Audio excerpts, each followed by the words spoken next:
Hello, we're at the Great Pyramid. Let's see how much they'll let us do. Are we gonna get in trouble? But we can't see it today because it's totally in fog. However, I've been promised that in about an hour, it'll all appear very magically. لا الله يخليك يا باشا ده انا بقول لو هم عاوزين امين يا رب. Most carton No, thank you. No change for $1. I've learned how to say no, no.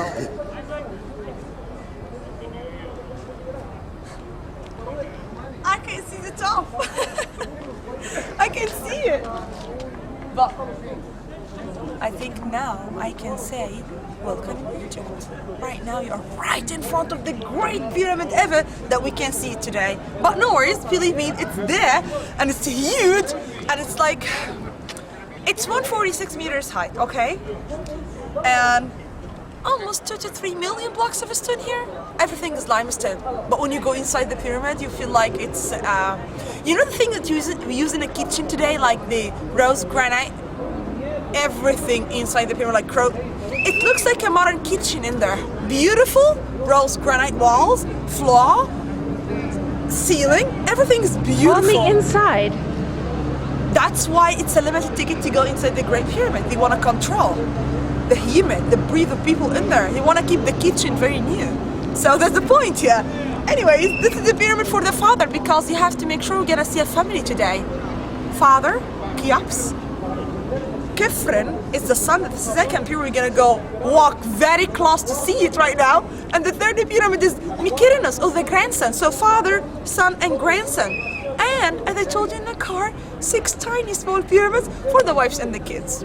Something to play with. It's unfair, it's too tiny. And you know what? I should be polite to my father if I want to build my pyramid next to the pyramid of my father like this way. I'm talking about Khafre, Cheops and Khafre. It should be shorter.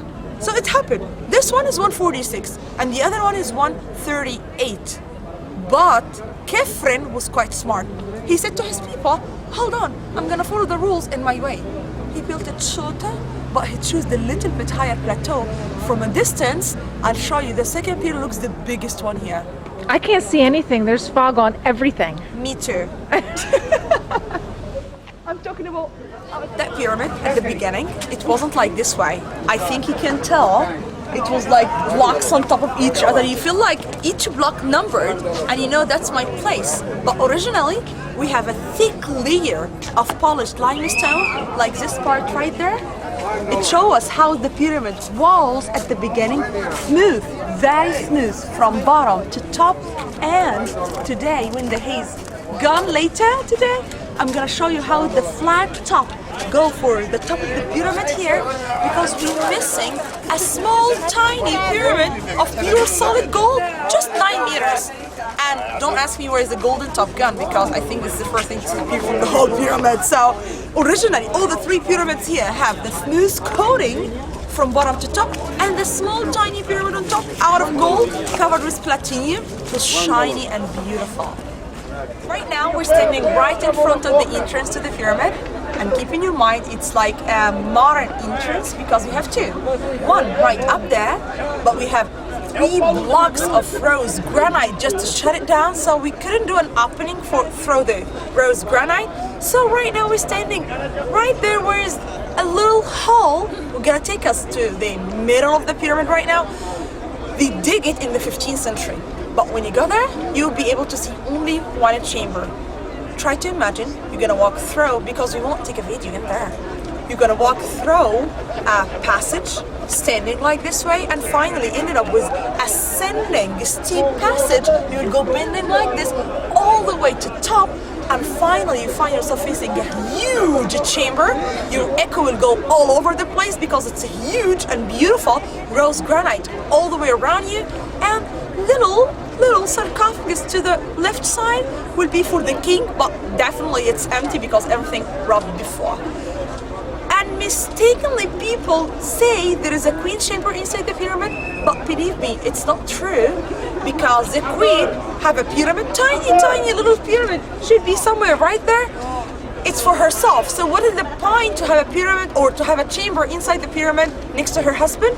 No, pyramid means privately built for one man or privately built for one king, and the king is the god. So none of people can share God anything, according to the ancient Egyptian mythology though. So in there you find like, you'll go inside one chamber, but it should be 7 chambers in there.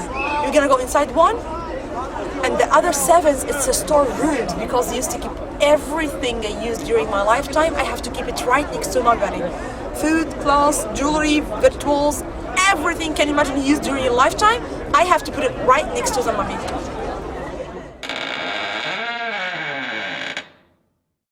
Son, we call him King Khafre, and this is considered the second pyramid in size here and in order. And kind of respect, if I wanted to build my pyramid right next to the pyramid of my father, like this case, that's the father and that's the son, I can. But I should be polite and build it quite shorter than the great pyramid for the father. And it happened. Khafre said to his people, hold on people, I'm gonna follow rules in my way. He built it shorter, like 8 meters, because the great pyramid is 146 and the second one is 138. 8 meters is not bad.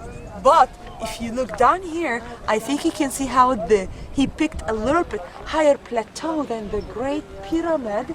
So from distance, later I'm gonna show you how the pyramid for King Khafre looks the biggest one here.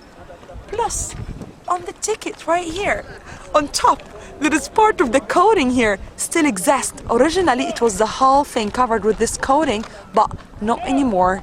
I'm sorry, I'm showing that on the ticket because we can see it today. It's fog.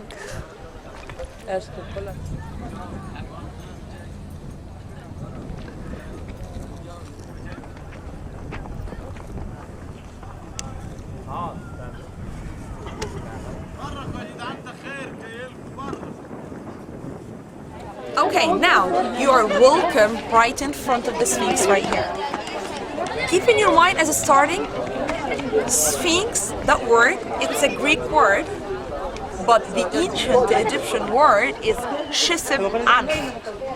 And Shisib-Anf means the living image of God Amun-Ra.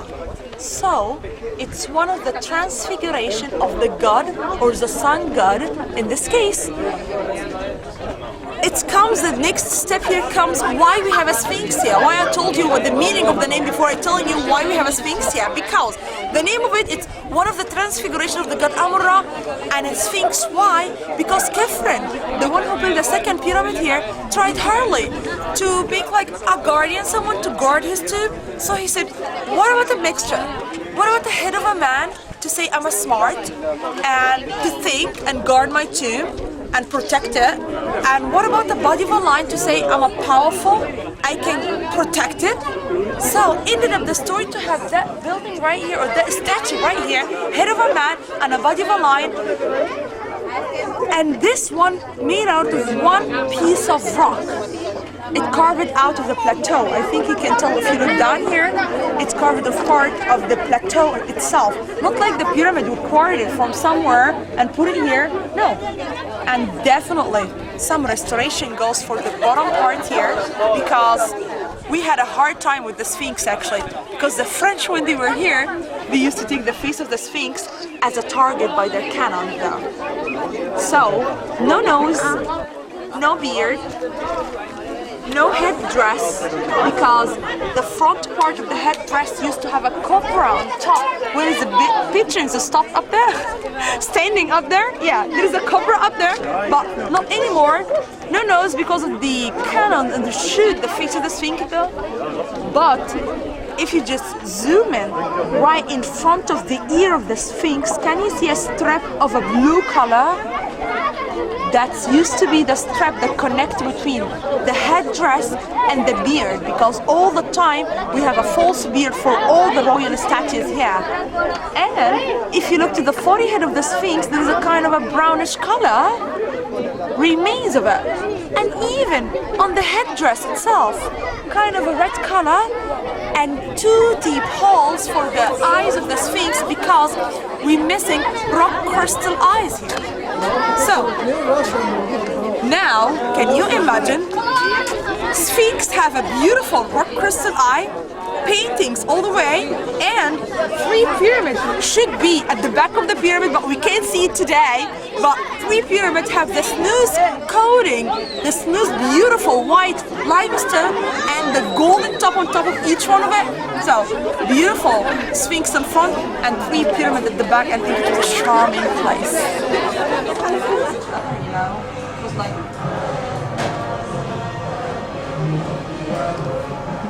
lunchtime, I think you can tell. I'm so happy because the food is ready. Look at this. That's, we call it feta.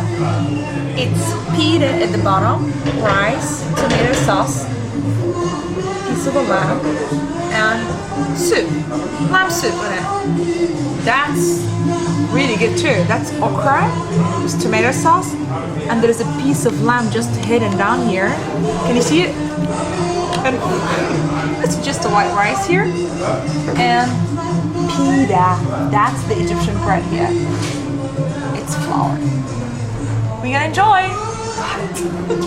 Okay. So that's lunchtime after a really nice day, and I think now we have to do like a kind of a short thing about Egypt after the revolution in January, or let's be more nice and say Egypt after Mubarak, which is 10 times better. I really feel happy. Things settle up bit by bit. It's not perfect, but it's okay because it was a big mess during the time of revolution. No police, no traffic, nothing. Mubarak did all these. I want to be fair, but Mubarak burned down all the police stations at that time, just to, as a kind of a punishment for Egyptian, because we forced him to step down. But people was struggle for their freedom, and they stayed on the square. We are very near to the square, like 5 minutes from here.